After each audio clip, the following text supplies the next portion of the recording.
Hi everyone.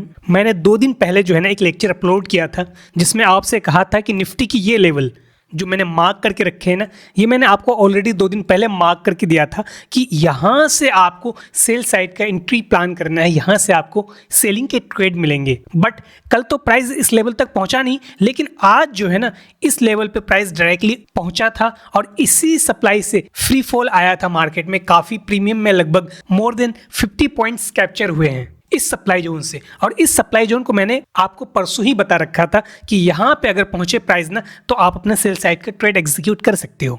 But यहाँ पे entry का कंफर्मेशन भी मिला है। जिनको एंट्री का कंफर्मेशन पता है उनके लिए तो कोई मुश्किल नहीं है, बट जिसने देखा ही नहीं है एंट्री का कंफर्मेशन, एंट्री के लेक्चर्स, तो उसको दिक्कत है कि आप डायरेक्टली इस सप्लाई जोन में एंट्री कैसे प्लान करोगे। ठीक है, मैंने जब गैप अप और गैप डाउन के बारे में आपको पढ़ाया था उसमें बताया था कि अगर ट्रेंड नेगेटिव हो तो प्राइस गैप अप खुले तो ये आपके लिए अपॉर्चुनिटी होता है। वहां पे किस तरीके से एंट्री प्लान करते हैं। अगर ट्रेंड पॉजिटिव हो और प्राइस गैप डाउन खुल जाए तो वो आपके लिए अपॉर्चुनिटी है। ये चीजें मैंने आपको ऑलरेडी लेक्चर्स में बता रखा है। तो यहां से आपको काफी पॉइंट्स गिरे हैं स्पॉट चार्ट में भी और प्रीमियम में भी। लगभग मोर देन 50 पॉइंट्स कैप्चर हुए हैं। इजीली बता रहा हूं, 50 पॉइंट्स तो इजीली कैप्चर हुए हैं। बट एक बड़ा ट्विस्ट आया है प्राइस में, इसके बारे में भी हम बात करेंगे बिकॉज स्ट्रक्चर में थोड़ी शिफ्टिंग हुई है। इसके बारे में हम बात करते हैं। क्यों? क्योंकि मैंने आपसे कहा था प्राइस को ये लो तोड़ना था, बट प्राइस ये लो ना तोड़ के इस हाई के ऊपर में जाके कैंडल की क्लोजिंग करी है। बट ये कैंडल की क्लोजिंग इंडिसिजन कैंडल की क्लोजिंग है,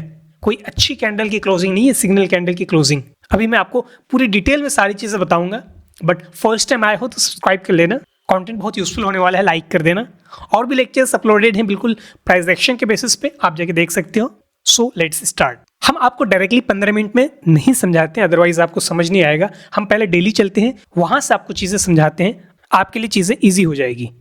अब देखो, ये एक प्राइस ना साइडवेज के रेंज में फंसा हुआ था according to the daily time frame, but ये 15 मिनट में आपको क्लियरली एक ट्रेंड दिख रहा था। बट डेली में क्या हो रहा था देखना। डेली में जब प्राइस ने इस लो को ब्रेक किया ना, भले ही वीक से ब्रेक करे, क्लोजिंग ना दे, तो प्राइस का यहां से जो फॉल आया था ना आपका कुछ इस तरीके से आया था। अब इस हाई पॉइंट के ऊपर में, ये जो कैंडल का हाई पॉइंट है ना, इस हाई पॉइंट के ऊपर में कैंडल की क्लोजिंग नहीं कर पाई है डेली कैंडल। डेली कैंडल जो है वीक से प्राइस को तो ब्रेक किया है, मैं इस कैंडल की बात कर रहा हूं। देखना आप यहां देखो, वीक से ब्रेक करा है इस हाई को, बट क्लोजिंग नहीं कर पाई है। अगर ये क्लोजिंग कर देता ना तो ये एक बायर्स का डिसीजन होता प्राइस को ऊपर ले आने के लिए। बट आज अगर क्लोजिंग नहीं कर पाई तो हो सकता है कल क्लोजिंग कर दे, ये भी चांसेस हैं। बट एक पॉजिटिव सिनेरियो तो दिख रहा है कि प्राइस जब इस हाई को तोड़ा है ना, इट मीन्स कि बायर्स तो इन्वॉल्व हैं। लेकिन जब आप लोअर टाइम फ्रेम में जाओगे ना, वहां आपको कुछ अलग ही सिनेरियो देखने को मिलेगा। मैं अब आपको 15 मिनट लेके चलता हूं, वहां समझाता हूं। बट इससे पहले एक चीज देख लेना, यहाँ पे ये एक सप्लाई जोन है according to the daily time frame. इसको मैं मार्क कर देता हूं। मैं 15 मिनट चलता हूं, वहां पे मैं जोन भी रिफाइन कर दूंगा और क्या सिनेरियो बन रहा है इसके बारे में भी बात करूंगा। ये देखो, ये रेक्टेंगल डेली टाइम फ्रेम का सप्लाई जोन है। इसको मैं अगर रिफाइन करूं तो आपका कुछ इस तरीके से रिफाइन होगा। ये अनटेस्टेड जोन भी है और रिफाइंड जोन हो गया। अब यहां देखना, सबसे इंटरेस्टिंग चीज अब है, 15 मिनट में तो ट्रेंड नेगेटिव था। 15 मिनट का ट्रेंड आपका जब इस लो पॉइंट के नीचे कैंडल की क्लोजिंग हुई तो नेगेटिव ऑलरेडी हो चुका था। बट जब प्राइस ने ये लो तोड़ा था ना,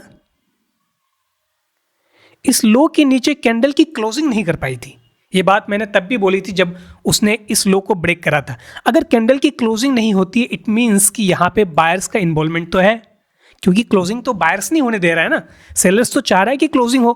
क्लोजिंग पे क्या होता है कि क्लोजिंग पे एक डिसीजन होता है, चाहे वो अपसाइड की तरफ क्लोजिंग हो तो बायर्स का डिसीजन होता है, डाउन साइड की तरफ क्लोजिंग हो तो वो सेलर्स का डिसीजन होता है। बट यहाँ पे बायर्स ने क्लोजिंग नहीं करने दिया, इट मीन्स कि यहाँ बायर्स तो इन्वॉल्व है। ठीक है, अब एक चीज यहां देखो, ये हाईएस्ट पॉइंट था, इसके ऊपर कैंडल की क्लोजिंग होने का मतलब कि ट्रेंड जो नेगेटिव था वो पॉजिटिव में शिफ्ट हो जाएगा। अब यहां देखना, इस हाई पॉइंट के ऊपर में यहां पे सेलर्स ने क्लोजिंग नहीं होने दी। इतनी बड़ी बाइंग आने के बाद, ये कैंडल देख रहे हो आप, 15 मिनट की इतनी बड़ी कैंडल में बाइंग आने के बाद भी प्राइस में इस हाई पॉइंट के ऊपर में बायर्स ने क्लोजिंग नहीं कर पाया। यहां ये जो आपको छोटी सी ग्रीन कैंडल दिख रही है, ये सिग्नल कैंडल की क्लोजिंग नहीं है, ये बेस कैंडल की क्लोजिंग है। बेस कैंडल किसको कहते हैं? जिसकी बॉडी टू वीक का जो रेशियो है 50% से कम हो, उसको बेस कैंडल बोलते हैं। सिग्नल कैंडल में मोर देन 50% होना चाहिए। यहाँ सिग्नल कैंडल की क्लोजिंग नहीं हो पाई इतनी बड़ी बाइंग आने के बाद भी, इट मीन्स कि यहाँ सेलर्स इन्वॉल्व है।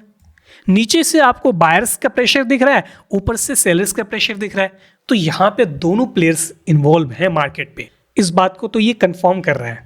लेकिन कल का जो डे रहने वाला है ना, वहाँ पे ये डिसीजन हो जाएगा कि यहाँ से प्राइस में अपसाइड की तरफ मूवमेंट आने वाला है या डाउन साइड की तरफ मूवमेंट आने वाला है। ठीक है, अब यहाँ देखो, अगर यहाँ से प्राइस ऊपर जाता है तो यहाँ पे ऑलरेडी सप्लाई खड़ा है। ये सप्लाई सिर्फ हमने 15 मिनट मार्क करके नहीं रखा है, डेली से निकाला है। इट मीन्स कि डेली तो बैकअप में डेली है ना, डेली में स्ट्रेंथ है, अकेले 15 मिनट का नहीं है जोन ना सिर्फ। तो क्लोजिंग अगर दे दी ना अच्छी कैंडल की क्लोजिंग, तो ट्रेंड तो पॉजिटिव में शिफ्ट हो जाएगा। बायर्स का इन्वॉल्वमेंट यहाँ पे फुल्ली जो है ना वो कंट्रोल्ड आ जाएगा सेलर्स के ऊपर में। लेकिन यहाँ पे ऊपर ही सप्लाई खड़ा है, तो फिर यहाँ से आपको जो है ना एक सेल साइड की तरफ देखने को मिल सकता है। ठीक है, अगर ये सप्लाई जोन खड़ा ना होता ना, तो बायर्स यहाँ से पूरा का पूरा ऊपर जाने के चांसेस थे। हो सकता है अगर प्रेशर ज़्यादा हो तो ये सप्लाई जोन तोड़ भी दे। लेकिन क्लोजिंग होने से पहले आज जो है ना, ये जो लास्ट का 1 आवर का कैंडल है ना, देखना आप, उससे पहले ये कैंडल देखो और रिमेनिंग 1 आवर के कैंडल्स को देखो आप। ये कैंडल देख के तो लग रहा है ना कि बायर्स तो इन्वॉल्व है, पंपिंग तो यहाँ हुई है ना। लेकिन कल ये पता लग जाएगा क्या यहाँ से प्राइस में गैप डाउन ओपन करवा रहा है, या अगर अच्छी कैंडल की क्लोजिंग होएगी तो ये एक पॉजिटिव एस्पेक्ट आपको देखने को मिलेगा। ठीक है, तो कल सबसे पहले ये देखना है क्या गैप डाउन ओपन हो रहा है या कैंडल की क्लोजिंग हो रही है। अगर कैंडल की क्लोजिंग होगा तो पॉजिटिव हो जाएगा, फिर आप डिमांड देख के ना अपसाइड की तरफ बाई करते हुए जा सकते हो। लेकिन ये सप्लाई जोन पे ध्यान रखना है। लेकिन अगर प्राइस में डंपिंग आ गई ना, गैप डाउन खुला, तो फिर ये प्राइस जो है ना एक डाउन साइड का सिनेरियो पकड़ सकता है लोअर टाइम फ्रेम के अकॉर्डिंग। फिर स्ट्रक्चर देख के आप ट्रेड कर सकते हो। ठीक है, आई होप आपको चीज़ें क्लियरली समझ आई होगी। See you in the next one, bye.